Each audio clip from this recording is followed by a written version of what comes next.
How to Mystically Live in the Space Between Things by Preston Flatt. Gee, I wonder who that might be. Oh wait, that's me.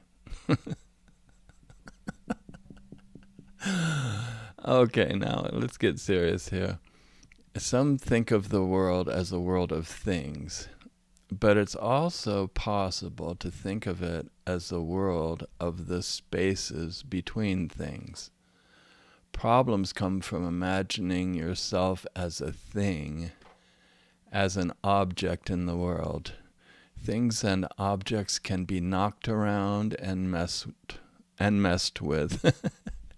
They're caught up in action and reaction.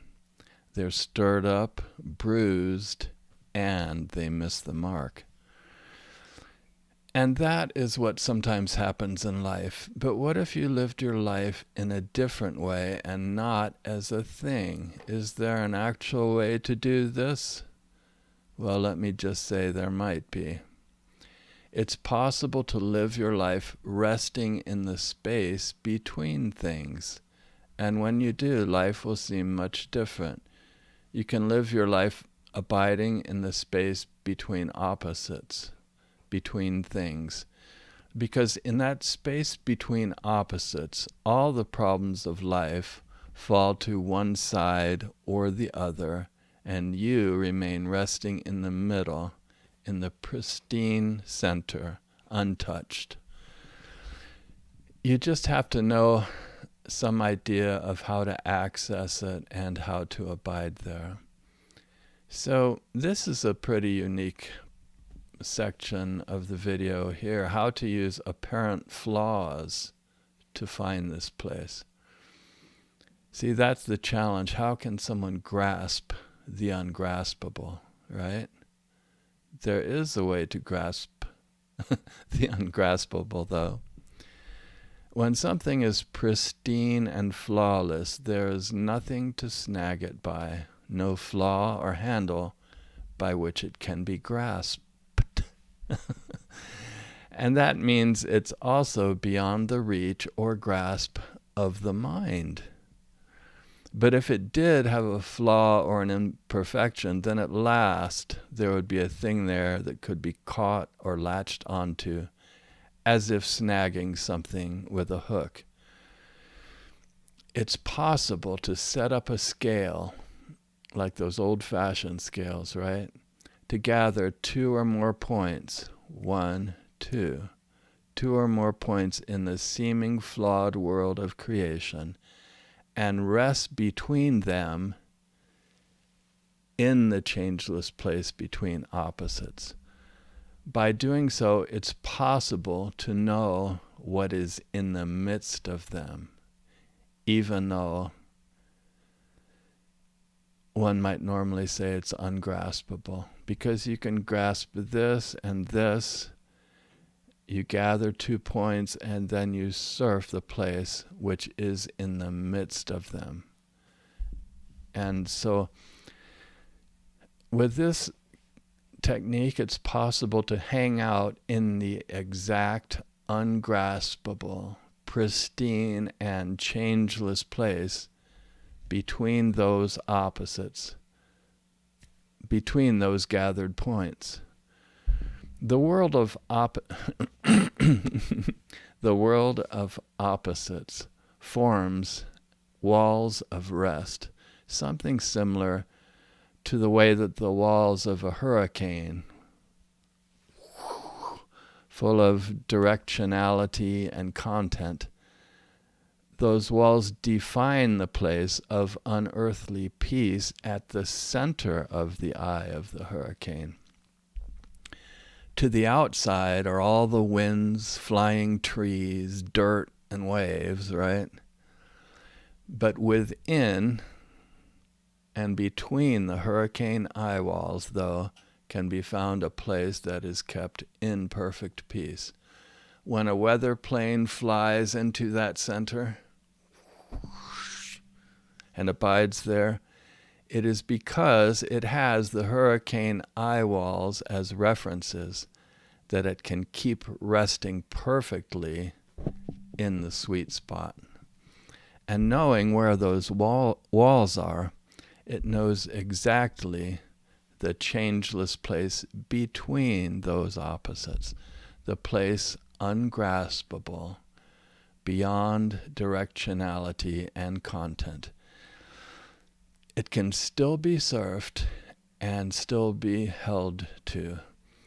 The eye walls of the hurricane correspond to the points that you select.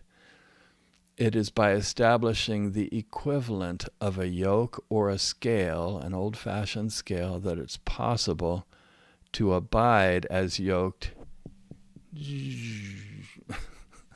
That was a stupid weather plane.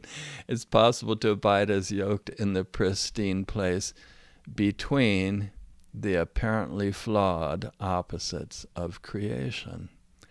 As you go through life, the changing world and its appearances continue to rise and fall, arriving before you in ever new ways and new combinations. Combinations that, when you think about it, have never occurred from the foundation of the world.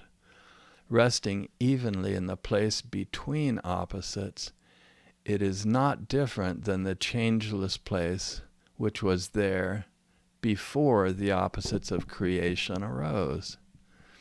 The easily snagged world, continually changing, presents itself for understanding, for reconciliation, before the place which does not miss the mark. Without knowing how to establish the scale and abide in me, not me, but point to yourself and say me. Without knowing how to do that, you are like an unorganized storm. With the scale, though, you access the place of peace in the middle of life's storm. You can maintain orientation by setting up and surfing the scale. It's almost like having a campfire and wanting to cook some food right in the center over it. But to cook the food, you'd have to reach in with your hand and hold it over the fire. It's just not doable. You can't do that, though, because your hand would burn. And that would generate what? Unfinished business, injury, the need for bandages, healing time, and like that. So that would still be very much a physical thing, involving an actual thing and not the space between things. So that would generate more unfinished business in the world of action and reaction. But with this method, the method of setting up the mystic yoke and surfing and abiding in the center, with this method, it's like selecting points on either side of the fire, right? One here, and then just building a way to hang your food over the exact place that you want.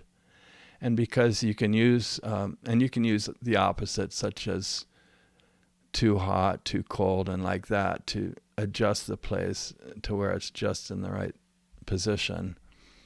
And from moment to moment, you can know if the scale is off or too much to one side or another. And you can adjust it in real time, surfing that exact and perfect place, because you have established the equivalent of a scale,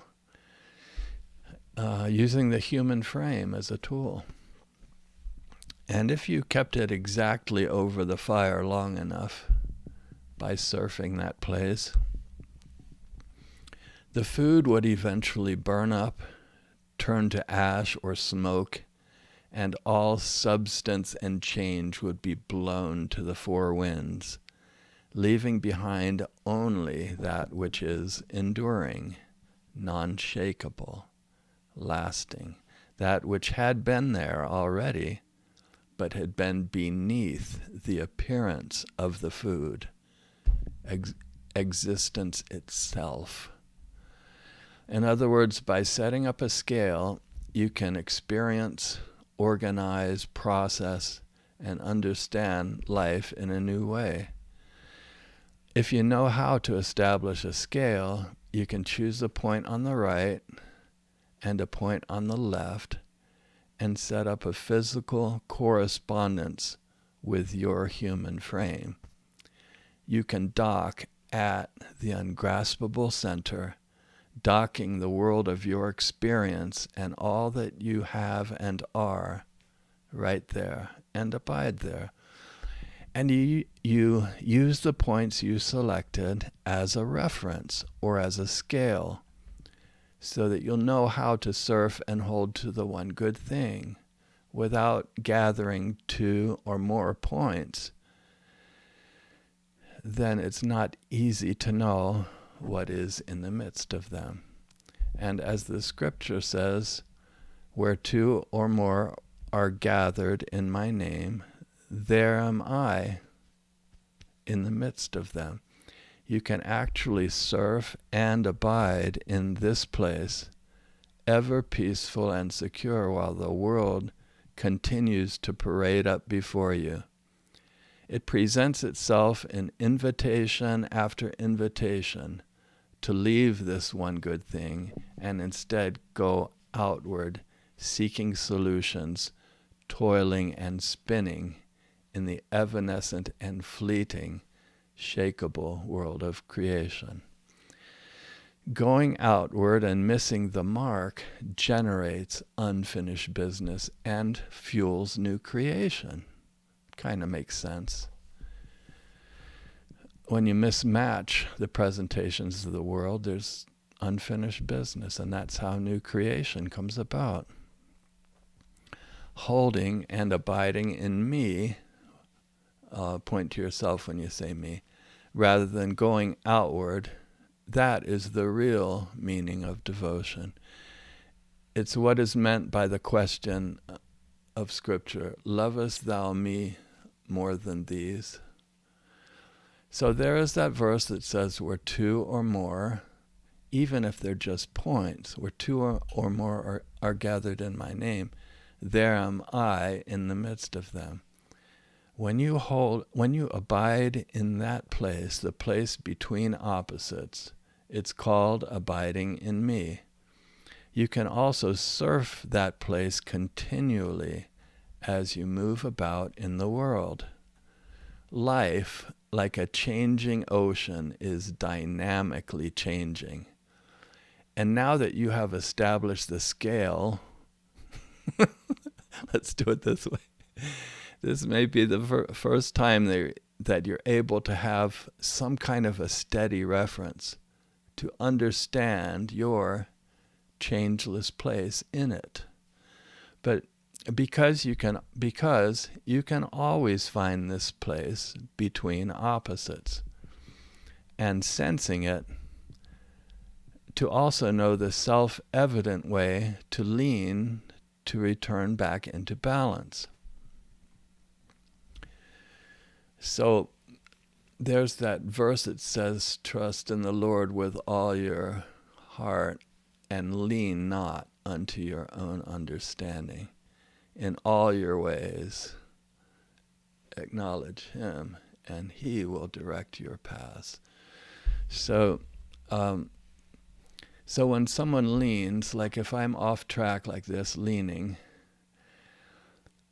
I can sense that, and it's self-evident how to correct it, and exactly how much I would add. So correct it, just the right amount, and then upon arriving here, it's self-evident that it's the right place.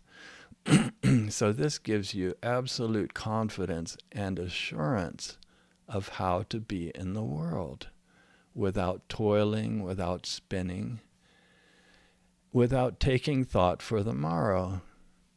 With this, you simply know how to be anytime, any place. Sorry. You don't have to figure stuff out. Nope. It's just you use this, gather 2 or more points, use this as a tool to abide in me, and point to yourself when you say me, because it's not me, the person that's delivering this video to you. It's at ground zero of your own existence. So you'll know the self-evident way to return back into balance And I want to say that this moving outward into the world of creation is considered missing the mark, and it's considered going outward, stirring things up in creation. But when you turn and you move back to the center, that's a reconciliation. In fact, from the moment you turn and begin coming back, it's a straight, it is the bullseye, even here, as it comes back. Because it comes back without going this way or that way, that way or that way. It's on a direct, straight path. So what that means is that the movement of correcting a lean, mystically, it does not even count as a movement, but as a reconciliation. And taken even further, this is how, for example, Taoists and in mystical Christianity, a person can be out moving about in the world, coming and going like the wind, where no one can even guess or predict how it's going to arrive. But because you have this inner scale, you know exactly how to be anytime, any place, and you're able to even move about in the world of creation while holding this. And this follows the Taoist concept of, or not concept because that implies the mind, but the Taoist Wu Wei, which is non-action basically. So that's really long-winded, but in summary, if you go out into the world and you don't abide in me, that stirs things up in creation. That counts as having your own personal posture and going outward.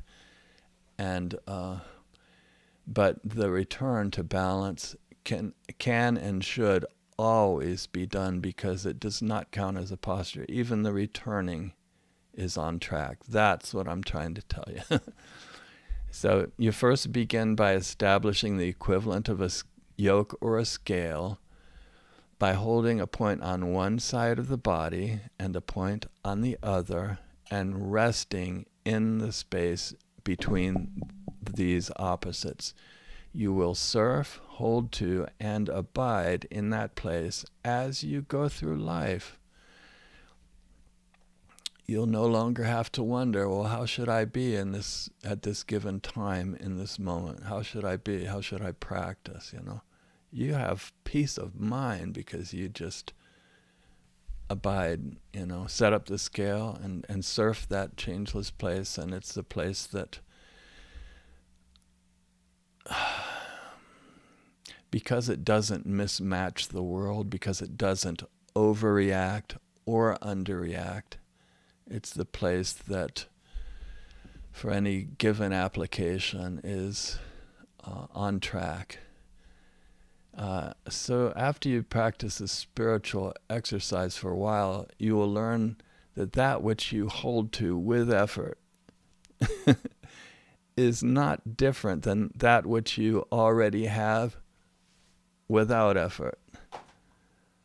Because you are always you, inescapably. There's nothing you could do to not be yourself. So no effort is necessary. And and that gives new meaning to the words, "It is finished." Think about that. If the whole world is already reconciled, that means every little bit of creation at its heart is already arrived, fully and completely arrived, spot on. And but practicing in this way, it gives a person a chance to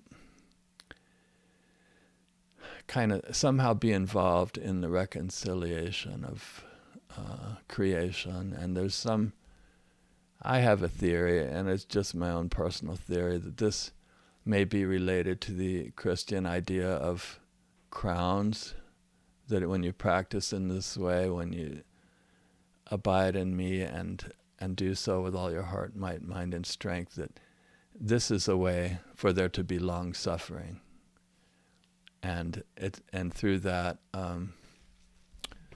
that it would be a way then maybe the attaining of crowns is somehow related to that, or maybe the hope of a higher resurrection is also related to that. I really don't know the answer to that, though I'm just theorizing on it. But the practice of establishing the scale can provide a kind of steadiness to the screen upon which the movie of life is viewed. It's similar perhaps to a movie screen. This isn't the best example, but you might get something from this. If you're going to watch a movie, right, and the screen is the softest, most gentle, gossamer cloth screen that keeps gently folding and rippling as if in a gentle breeze, you may discover that you can comfortably and easily just hold a point on each side, hold it steady, and have a much clearer picture. You would still be where you were, but with the steadiness of the 2 points, you could have perhaps a better reference, a better movie, and maybe a better life experience. You would at least be able to see more of what the movie is, because you have steadiness in the midst of, and balance in the midst of a changing world. And maybe it can help you know more about what the screen itself is all about and follow what is going on. So as you're going to be sitting there in life anyway, probably bored as can be, I mean, how are you going to spend your time? You're sitting there anyway. So you could enjoy holding and surfing the points and experiencing life in a new way. The arriving presentations of the world around you will continue to change as they always have, but the changeless place between right and left, between too high and too low, can be accessed in you, can be surfed, can be held to.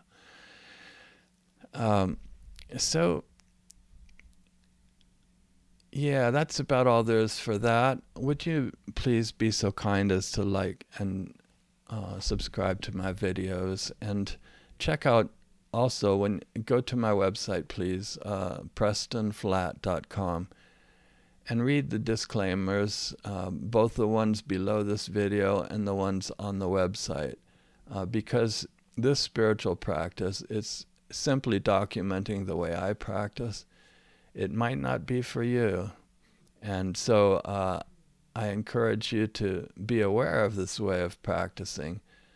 However, don't try this on your own without proper training, simply because it's always possible that there may be somebody that this type of practice might not match their personality or temperament or something. Maybe it's just not the right way of practicing for them.